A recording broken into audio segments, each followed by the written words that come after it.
Hello everyone, I'm Priya working as RRB PO and welcome back to my channel. So in today's video, we'll see most common mistakes bank aspirants do while preparing, which turns out to be an obstacle in their selection. So knowingly, unknowingly, we do so many mistakes while our preparation, but there are few mistakes जिन्हें हमें avoid करना है to get our selection because उनको avoid किए बिना हमें selection नहीं मिल सकता है because they act as an obstacle in our selection and बहुत लोगों को पता ही नहीं होता है कि ओके ये मिस्टेक्स भी है उन्हें आइडेंटिफाई करते करते ही उनका आधा टाइम वेस्ट हो चुका होता है एंड तब तक बाकी लोग सिलेक्शन लेके निकल जाते हैं। तो इसीलिए मैं आज के वीडियो में बताऊंगी एक दो नहीं बल्कि 12 प्लस मिस्टेक्स जो हम करते हैं अपनी प्रिपरेशन के टाइम पे एंड जिनके कारण फिर हमारे सिलेक्शन पे इफेक्ट होता है। तो इसलिए ये वीडियो को एंड तक ज़रूर देखना बिकॉज अगर अर्ली स्टेजेस में या फिर जब आपको पता चलता है कि ये मिस्टेक है एंड तभी आपने उसे रिकवर नहीं किया, उसको ओवरकम नहीं किया, तो लास्ट में फिर सिर्फ रिग्रेट बचता है। इसीलिए ये वीडियो को आप एंड तक ज़रूर देखना एंड आपके स्टडी सर्कल में भी शेयर करना। तो first mistake is waiting for notification to start your preparation. तो ये तो बहुत ही कॉमन मिस्टेक है जो बहुत लोग करते हैं, स्पेशली जो बिगनर्स है उनको ऐसा लगता है कि ओके वेट करते हैं नोटिफिकेशन आएगा फिर उस अकॉर्डिंग हम पढ़ेंगे फिर शेड्यूल बनाएंगे, बट उतना टाइम इनफ नहीं होता है कभी भी प्रिपरेशन के लिए। And there are many people जो रेगुलरली प्रिपेयर कर रहे हैं, तो you will never compete with them because you can never be able to compete with them because वो हमेशा से रेगुलरली पढ़ते आ रहे हैं एंड उनके कॉन्सेप्ट्स या उनकी प्रैक्टिस ज़्यादा है आपसे। तो आपको उनको कंपटीशन देने को टफ जाएगा या कि आई कैन से कि हो ही नहीं पाएगा, उनसे आप कम्पीट ही नहीं कर पाओगे। तो इसीलिए नोटिफिकेशन का वेट करना एक मतलब बहुत बड़ी मिस्टेक है। तो वो हमें अवॉइड करना है बिकॉज नोटिफिकेशन रिलीज होने के बाद भी हमें ज़्यादा टाइम कुछ मिलता नहीं है, ऐसा भी नहीं है 5-6 महीने मिलते हैं। हार्डली 2 मंथ्स या 60 डेज या फिर 45 डेज ऐसा टाइम मिलता है प्री के लिए। तो इसीलिए नोटिफिकेशन का वेट नहीं करना है। Next is not analyzing exam pattern, syllabus, and previous year questions. So whenever you are giving any exam, whether it is banking or let's say SSC exam or any railways exam, uh, examination pattern and syllabus analysis is must because उसी से आपको पता चलता है कि okay ऐसे type के questions है एंड ये हमें यहाँ पे इस एरिया में फोकस करना है, ये सब्जेक्ट्स आने वाले हैं इसमें and so on. And previous year question से हमें हेल्प मिलती है लेवल जानने को कि ओके ये कैसा है। कभी भी प्रीवियस ईयर क्वेश्चन आप दोगे तो देखोगे या सॉल्व करोगे वो क्वेश्चन, तो आपको पता चल जाएगा कि हमारा हम कितने पानी में हैं, यू कैन से दैट। तो वो हमें पता चल जाता है। तो इसलिए वो एक मिस्टेक्स है जो बहुत लोग अवॉइड करते हैं एनालिसिस करना, तो वो हमें अवॉइड नहीं करना है एंड प्रॉपर एनालिसिस करना है कभी भी। Next is unclear concept. तो बैंक के कॉन्सेप्ट कॉन्टेक्स्ट में हम बोले तो कॉन्ट एक ऐसा सब्जेक्ट है जहाँ पे बहुत अनक्लियर कॉन्सेप्ट होते हैं, इंग्लिश में भी है रीजनिंग में भी है, बट कॉन्ट में majority of people having many doubts in various topics, but वो छोड़ देते हैं ऐसे ही कॉन्सेप्ट, उसको क्लियर नहीं करते हैं या फिर इजी इजी पोर्शन या बेसिक कॉन्सेप्ट क्लियर कर लेते हैं बट थरोली उसको पढ़ते नहीं है। तो वो रिफ्लेक्ट करता है हमारे मेंस एग्जामिनेशन में बिकॉज प्री चाहे निकल जाए इजी इजी टॉपिक पढ़ के, बट मेंस में तो हमें सारे टॉपिक्स अच्छे से आने चाहिए, डीप नॉलेज होनी चाहिए उनकी। तो इसलिए ये एक मिस्टेक है, हमें स्टार्टिंग से कॉन्सेप्ट को क्लियर करना है एंड स्टेप बाय स्टेप पढ़ना है, पहले इजी लेवल के क्वेश्चन सॉल्व करके then moderate and then high level के। तो इसीलिए ये मिस्टेक हमें अवॉइड करने के लिए practice is must and learning is must. Next is fourth number का जो है focus on number of study hours. तो ये बहुत कॉमन मिस्टेक है। हम हमेशा जब पढ़ाई करते हैं तो हम देखते हो कि आज की 5 आवर्स की पढ़ाई हो गई या 6 आवर्स की पढ़ाई हो गया आज के लिए बहुत हो गया। तो ये सब चीज़ें हमें अवॉइड करनी है बिकॉज यहाँ पे हम मार्क्स लाने के लिए नहीं पढ़ रहे, हम जॉब पाने के लिए पढ़ रहे हैं। बिकॉज यहाँ पे ऐसा तो नहीं है कि ओके 35% क्राइटेरिया है, पास होना है हमको बस, तो मार्क्स ला लो, ऐसा बिल्कुल नहीं है। यहाँ पे कट ऑफ लगता है जो कि पासिंग परसेंटेज होता है वहाँ पे पासिंग परसेंटेज, बट उससे काफ़ी ज़्यादा कट ऑफ लगता है। तो इसीलिए वो फोकस हमें छोड़ देना है बस नंबर ऑफ आवर्स का एंड हमें अपने जो भी हम शेड्यूल बनाएंगे उसके हिसाब से पढ़ाई करनी है। Next is avoiding mock test. Specially sectional mock की मैं बात करूंगी तो बहुत लोगों को ऐसा होता है कि वो फुल मॉक तो दे देते हैं बट सेक्शनल मॉक की तरफ ध्यान नहीं देते उतना, जिसके कारण क्या होता है कि हमारा ओवरऑल हम मार्क्स देखते हैं, कोई भी हम मॉक देते हैं तो हमने सपोज आउट ऑफ 100 हमको 70 मार्क्स आए तो हम खुश हो जाते हैं, ओके अच्छा परसेंटाइल आया है एंड मार्क्स अच्छे हैं।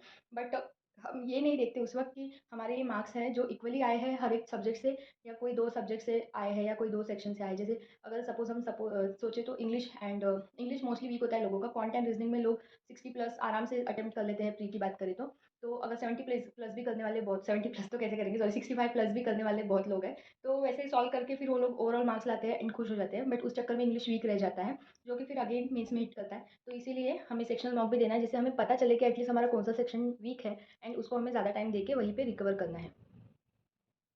एंड ऑल्सो सेक्शनल मार्क्स से हमें ये तो पता चलता ही है कि हमारा सेक्शन कौन सा स्ट्रॉग है, सेक्शन कौन सा वीक है। बट आरआरबी की एग्जाम जहाँ पे सेक्शनल टाइमिंग नहीं है, कंपोजिट टाइम है, तो उस वक्त हमें वो एडवांटेज उठाने में फ़ायदा मिलता है कि ओके हमारा ये सेक्शन स्ट्रॉग है तो हम उसको अच्छे से सॉल्व कर सकते हैं या फिर ज़्यादा टाइम दे सकते हैं। तो उसके लिए हमें मॉक टेस्ट देना कंपलसरी है एंड फुल मॉक्स भी हमें इसीलिए देना है कि हमें टाइम टू टाइम हमारा परफॉर्मेंस एनालिसिस होते रहे कि हमने जो भी पढ़ा है, जो भी लर्निंग हमारी हुई है उसके अप्लीकेशंस बराबर हो रहे हैं कि नहीं। तो इसी का रिवर्स में है ओवर अटेम्प्टिंग मॉक टेस्ट। बहुत सारे स्टूडेंट्स ऐसे होते हैं जो बिल्कुल नहीं देते मॉक टेस्ट एंड बहुत सारे ऐसे भी होते हैं जो डेली बेसिस पे मॉक टेस्ट ही दे रहे हैं। तो वो ना उसका एनालिसिस कर रहे हैं, ना उसमें से वीकनेस स्ट्रेंथ्स निकाल रहे हैं, ना उससे जो भी कॉन्सेप्ट्स उनको क्लियर करने चाहिए, जो वीकनेसेस है उन पे काम कर रहे हैं। तो उस चक्कर में ऐसा होता है कि जो स्कोर आपका आ जाए, जो परफॉर्मेंस आपका आ जाए, वही कल रिफ्लेक्ट होगा। ऐसा हो सकता है कभी-कभी नेक्स्ट डे आप ईज़ी मॉक दो तो हो सकता है कि ज़्यादा स्कोर आ जाए एंड आपको अच्छा फ़ील हो। बट अगर परसेंटाइल की बात करें या फिर आप इसकी बात करें कि नॉलेज कितना बड़ा है आपका, तो वो वहीं के वहीं पे स्टैंड रहेगा एंड स्टैग्नेशन आ जाएगा। तो इसलिए वैसे ना आए, इसलिए आपको कभी भी कोई भी मॉक देने के बाद उसका प्रॉपर एनालिसिस करना है, जो बहुत लोग अवॉइड करते हैं कि जो हमारा नेक्स्ट पॉइंट भी है नॉट डूइंग मॉक एनालिसिस। बहुत लोग एनालिसिस नहीं करते प्रॉपर्ली, बस मॉक दे देते हैं एंड स्कोर वगैरह देख के छोड़ देते हैं। तो वो नहीं करना है, एनालिसिस करना है। उसके बाद हमें जो भी कॉन्सेप्ट्स हमारे जो अनक्लियर थे या जो रॉन्ग हो गए या हमसे अटेम्प्ट नहीं हो पाए, वो सॉल्व करके जो कॉन्सेप्ट्स है उनको बूस्ट करना है। उससे हमें सीखना है नए नए टॉपिक, मतलब वो उस कॉन्सेप्ट में नए नए टेक्निक सीखना है एंड उसके बाद ही नेक्स्ट मॉक देना है, तभी आपका इंप्रूवमेंट दिखेगा। अदरवाइज जो आपका स्कोर कल था वही रिफ्लेक्ट होगा। फॉर एग्जांपल आपको अगर कल प्रोबेबिलिटी का क्वेश्चन नहीं आया तो आज आप मॉक दोगे उसमें भी नहीं आएगा, क्योंकि आपने पढ़ा ही नहीं। तो ये सब चीज़ें अवॉइड करनी है। Next is not not doing mock analysis, ये हो गया। नेक्स्ट इज नॉट मेकिंग और फॉलोइंग टाइम टेबल। सो टाइम टेबल तो कोई भी एग्जाम हो उसके लिए बहुत इंपॉर्टेंट होता है। बहुत लोग टाइम टेबल बनाते नहीं है एंड फॉलो करना तो फिर दूर की बात है। तो अगर आप बना भी रहे हो एंड फॉलो नहीं हो रहा है तो आप उसे भी एनालिसिस करो कि ओके मैं ज़्यादा तो कहीं ओवर, मतलब लाइक ओवर तो नहीं टाइम टेबल शेड्यूल कर ले रहा, कि जितना मुझसे नहीं हो पा रहा है मैं ज़्यादा शेड्यूल कर ले रहा हूँ। या फिर ऐसा है कि आप पढ़ाई हो जाती है और फ्री बैठे रहते हो, तो थोड़ा सा फिर एक्स्ट्रा ऐड करने की कोशिश करो। Even even I will suggest कि अगर आप प्रिपरेशन स्टार्ट किए हो, जस्ट बिगनर हो, तो आप पहले मंथ बेसिस पे मंथली डिसाइड करो कि इस मंथ में आपको इतना पोर्शन कवर करने का है। Then go for week 1, week 2, week 3 कि आप कैसा कैसा उसको कंप्लीट कवर करोगे and then go for day basis कि डेली हम आज इतना करेंगे, कल इतना करेंगे। ऐसा करोगे तो धीरे धीरे आपके माइलस्टोन अचीव हो गए एंड आप पूरा कवर कर लोगे एंड डेली वो एक कंसिस्टेंसी से करने से आपको ये भी हो जाएगा, आपका प्रिपरेशन अच्छा भी हो जाएगा। एंड टाइम टेबल में ये भी एक होता है कि कुछ कुछ, मतलब मैंने ऐसा नोटिस किया था मेरे प्रिपरेशन के टाइम पे कि दिन भर में जब भी हम, मतलब जो भी हमारा स्टडी आवर्स है, उसमें कोई टाइम ऐसा होता है कि जहाँ पे हमें कॉन्ट में ज़्यादा लिंक लगता है, कोई टाइम ऐसा होता है कि इंग्लिश में ज़्यादा लिंक लगता है। जैसे अगर लंच, पोस्ट लंच की मैं बात करूँ, लंच के बाद का टाइम जो होता है वहाँ पे अगर आप इंग्लिश जैसा सब्जेक्ट उठाओगे जहाँ पे पढ़ना है बहुत सारा एंड आपका मतलब हाथ नहीं चल रहा है, तो ऐसा हमें बल्कीनेस या फिर थोड़ा सा स्लीपी फील होने लगता है। ऐसा मेरे साथ तो होता था, इसलिए फिर वो टाइम पे मैं अवॉइड करती थी इंग्लिश को। उस वक्त मैं कॉन्ट एंड रीजनिंग को रखती थी प्रैक्टिस के लिए, ताकि मेरा ब्रेन शार्पली चले उस वक्त, ऐसे नहीं कि मुझे नींद आने लगे खाना खाने के बाद। तो ऐसे बहुत सारी चीज़ें थी जो मैंने नोटिस की थी, इसलिए मैंने ये वीडियो बनाया है ताकि ये सब मैं मेंशन कर पाऊँ। And I can guarantee you कि इसमें से 2-3 मिस्टेक्स तो आप मिनिमम कर ही रहे होंगे अगर आप एस्पायरेंट हो तो। तो next is waiting for prelims result to start mains preparation. तो ये तो बहुत लोगों को पता भी होता है कि ये बहुत बड़ी मिस्टेक है, इससे ब्लंडर्स हो सकते हैं, बट फिर भी हम अनोइंगली या नोइंगली रिपीट करे जाते हैं एंड कुछ भी ऐसे रियलाइजेशन नहीं होता है उस वक्त कि ये कितना बड़ा इम्पैक्ट करेगा। बट जब प्री का रिजल्ट निकल जाता है एंड होपफुली हमारा अगर प्री क्रैक हो जाए, तो फिर बहुत पैनिकनेस आती है कि अरे 15 दिन का ही टाइम है, 1 मंथ का ही टाइम है, तो उसमें कैसे मेंस को टैकल करेंगे, मेंस को कैसे टारगेट करेंगे। तो इसलिए हमें हमेशा स्टार्टिंग से ही वैसे मेंस की प्रिपरेशन करनी है। जब प्रीलिम्स नियर हो तो ही प्रीलिम्स पे सोलली फोकस करना है एंड जब प्रीलिम्स हो जाए उसके बाद से तो आपको जो मेंस में एक्स्ट्रा होता है जैसे करंट अफेयर्स या हार्ड वाले पजल्स, ये सब सॉल्व करने हैं। कभी भी रिजल्ट का वेट नहीं करना है। ये बिल्कुल नहीं सोचना है कि मेरा प्री अच्छा ही नहीं गया तो मेरा शायद नहीं निकलेगा, तो मैं मेंस के लिए पढ़ाई करके क्यों वेस्ट करूँ। स्टडी कभी वेस्ट नहीं होती है एंड बैंक में तो बिल्कुल नहीं, बिकॉज बैंक के एग्जाम्स तो लाइन अप होते हैं। तो आपका ये एग्जाम नहीं निकला तो नेक्स्ट तो ज़रूर निकलेगा एंड उसमें वो काम आएगा। तो कभी भी, या फिर आपकी नॉलेज में तो इंक्रीमेंट हो गई, तो इसीलिए आपको रिजल्ट्स का वेट नहीं करना है फर्दर स्टडीज़ के लिए। And next is neglecting weak sections और topics and attempting easy question. तो बहुत लोगों का ऐसा होता है मॉक में भी इजी इजी सॉल्व हो जाता है। बहुत लोग बोलते हैं कि इजी सॉल्व होता है बट टॉप में प्रॉब्लम आ रही है, बिकॉज हम वो पता होने के बाद भी हम क्लियर कॉन्सेप्ट क्लियर नहीं कर रहे हैं, प्रैक्टिस नहीं कर रहे हैं। तो प्रैक्टिस भी हमें ऐसे करना है कि पहले इजी लेवल सॉल्व करो, कोई भी टॉपिक पढ़ो, उसके बाद इजी लेवल सॉल्व करो, then go for moderate level and then go for high level. हर एक लेवल में हमें मिनिमम 20 to 25 क्वेश्चन करने हैं, तभी हमें समझ में आएगा कि ओके जब ये 75 क्वेश्चन सॉल्व हो गए तो हमारा ये टॉपिक अच्छे से प्रिपेयर हो गया, तभी हम ये एनालिसिस कर पाते हैं। Next is selection of, like wrong selection of marks. तो बहुत लोग मुझे मैसेज करते हैं टेलीग्राम पे या कमेंट्स में भी, एंड बहुत लोग तो अभी फेसबुक पे भी नाम सर्च करके मैसेज करने लगे। तो ज़रूर कीजिए, I will try to answer everyone. But बहुत लोग बोलते हैं कि हमें गाइडली में इतना मैसेज, इतना मार्क्स आ रहा है, प्रैक्टिस मॉक में इतना मार्क्स आ रहा है। सी गाइस, मैंने पहले ही एक मॉक कंपैरिजन वीडियो बनाया है, उसमें क्लियरली बोला है कि ये टफ है। Like गाइडली and practice mock is very tough. तो इनिशियल स्टेजेस में आप अगर जाके गाइडली एंड प्रैक्टिस मॉक को सॉल्व करोगे तो मार्क्स का तो छोड़ो, जो आपका कॉन्फिडेंस है, जो आपने डिसाइड किया है कि मैं ये प्रिपरेशन करूंगा, ये एग्जाम क्रैक करूंगा, वो भी लो हो जाएगा। इसीलिए ये सब गलतियां हमें अवॉइड करनी है एंड ये रॉन्ग सिलेक्शन ऑफ मॉक तो बिल्कुल अवॉइड करने का है, बिकॉज उससे टाइम वेस्ट होगा एंड जो सब्सक्रिप्शन खरीदते हैं उसका मनी वेस्ट होगा एंड प्लस आपका कॉन्फिडेंस लो होगा वो अलग से। तो इसीलिए हमें हमारे प्रिपरेशन के अकॉर्डिंग सेलेक्ट करना है। तो अगर आपको इसमें क्लैरिटी नहीं होगा तो आप वो वीडियो जरूर चेक कर लेना, मैं डिस्क्रिप्शन में लिंक डाल दूंगी। Next is not using timer while preparing. तो ऐसा है कि एग्ज़ाम में तो टाइमर के साथ आता है, बट अगर हम प्रिपरेशन करते वक़्त टाइमर ना यूज़ करें, तो हमें वो हैबिचुअल नहीं होता है, हमें प्रैक्टिस नहीं होती। तो ऐसा होता है कि एग्ज़ाम में हम हमारा आधा टाइम तो टाइमर देखने में चला जाता है कि कितना सेकंड चला गया, कितना मिनट चला गया।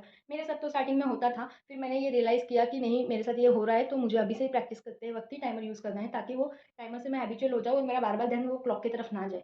तो इसीलिए फिर मैंने वो स्टार्ट किया था, इसलिए मैंने यहाँ पे मेंशन किया है, क्योंकि बहुत लोग अभी भी ऐसा अवॉइड कर रहे हैं टाइमर को, तो वो मत कीजिए।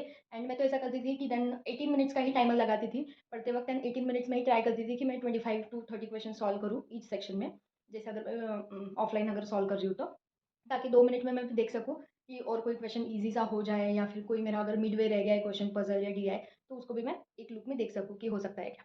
तो ये थे कॉमन मिस्टेक्स, एंड जो दो बहुत इंपॉर्टेंट मिस्टेक्स है जो एस्पायरेंट्स करते हैं, वो है lack of motivation and lack of consistency. तो ये दो चीज़ें तो हमें लाइफ टाइम हमेशा मेंटेन करनी है, मोटिवेशन एंड कंसिस्टेंसी, चाहे आप अभी प्रिपेयर कर रहे हो या आपको एक दिन जॉब लग जाएंगी उसके बाद भी। तो इसीलिए लैक ऑफ मोटिवेशन कभी नहीं होने देना है, आपको हमेशा मोटिवेटेड रहना है। Self motivation is must to crack any exam और to tackle any examination, and consistency is the key. ये तो पता ही है आप सभी को, कंसिस्टेंट नहीं रहोगे तो आपका सिलेक्शन कोई और लेके जाएगा। Always remember, hard work wins when talent doesn't work hard. तो आपके पास कितना भी टैलेंट हो, आप कितना भी ग्रास्पिंग स्किल आपका कितना अच्छा हो, लर्निंग स्किल्स अच्छा हो, आपका रीजनिंग स्किल्स अच्छा हो, कुछ भी हो, बट अगर आप हार्ड वर्कली या फिर कंसिस्टेंटली उसको डेली डेली प्रिपेयर नहीं करोगे, डेली प्रैक्टिस नहीं करोगे, तो जो लोग प्रैक्टिस कर रहे हैं, चाहे उनका उतना एबिलिटी स्ट्रांग ना हो, पर फिर भी वो सिलेक्शन लेके चले जाएंगे, एंड आप फिर रिग्रेट करते रह जाओगे। तो इसीलिए ये सारी चीज़ें मैंने मेंशन करना ज़रूरी समझा इस वीडियो में। एंड आई वुड सजेस्ट कि अगर हो सके तो आप ये सब लिख के आप जहाँ पे स्टडी करते हो वहाँ पे पेस्ट कर दो, ताकि आपका ध्यान जाए डेली इस पे, एंड इसमें से आप अगर कोई भी मिस्टेक कोई भी दिन करो, अनोइंगली आप कर भी लो, तो आपको नेक्स्ट डे आप पढ़ोगे तो आपको लगेगा कि ओके, ये कल मैंने मिस्टेक की थी, तो आज मुझे ये रिपीट नहीं करनी है। तो आई वुड सजेस्ट कि ऐसा करने से थोड़ा बेटरमेंट होगा आपके लिए। And that's it for today's video, I hope you like it, and share it with your friends and study circles, because बहुत इंपॉर्टेंट वीडियो है, सब पेरेंट्स को पता होना चाहिए, क्योंकि बहुत लोगों को पता ही नहीं है कि वेटिंग फॉर नोटिफिकेशन ये एक मिस्टेक है, या फिर ज़्यादा मॉक देना भी एक मिस्टेक है। ये सब चीज़ें बहुत लोगों को पता नहीं होती है, मुझे भी नहीं पता थी जब मैं पढ़ रही थी। तो आई ऑलवेज वॉन्टेड कि काश कोई ऐसा चैनल तब होता जब ये सब बता पाता, तो इसलिए अभी मैंने बताया, तो प्लीज़ इसको शेयर कर दीजिए and do subscribe to my channel. Thank you so much for watching.